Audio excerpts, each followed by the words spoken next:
Mishu. I wonder who that is. Mishihi or Mishihu? Okay.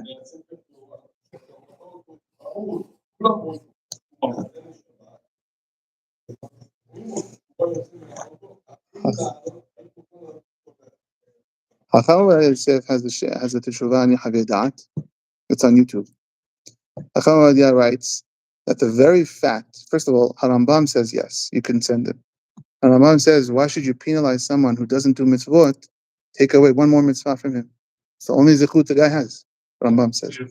As a Rambam. Hacham says, what we really don't care about is if he's making avon. We care is he mored b'malchut, mored against HaKadosh Baruch Hu.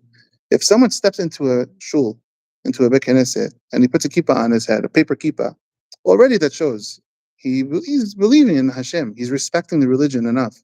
That's not like a kofir. That's not a mumad. And so Hacham says you can send him up.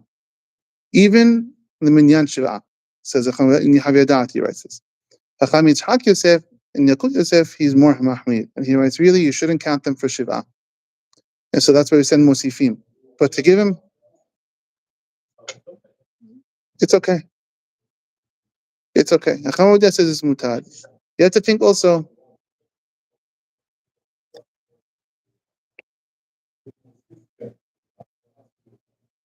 I don't agree with that. He's a little more strict. Not so often. In this case, yes, he does, but a little more strict. Hacham says in Havedat, like a joti. You also,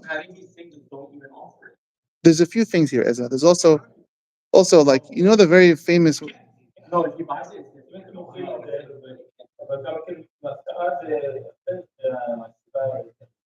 Law. It's not 7. It finished at 7. Yeah. It's finished. Vagam also, Chamadah also brings down, you know, the very famous case in Gemara Kiddushin, Harei Mikudeshet Li, Amenat Shani Sadiq Amur. This is Mikudeshet, you have to give a ger. Why? Because maybe the guy had head teshuvah in his head for 1 second. So maybe the guy is in shul. How do you know? He's not shul. He's like, you know what? This is nice. This is really nice. I should really be Shomesh Shabbat. Bam, it's kosher in 1 second. So I'm not the type that's very mahmid on this sort of a thing. Yeah. Also, shalom is so important, you know? And the guy, we want this guy to be mekarev. We want to be mekarev him. What's he gonna do if we say get out of here? Yeah. Someone they have a relative that's she want to come to the shul. I said, of course. It's a Jewish person, which he does in life, but I'm not saying I approve of everything. But you're a Jewish person. Yeah.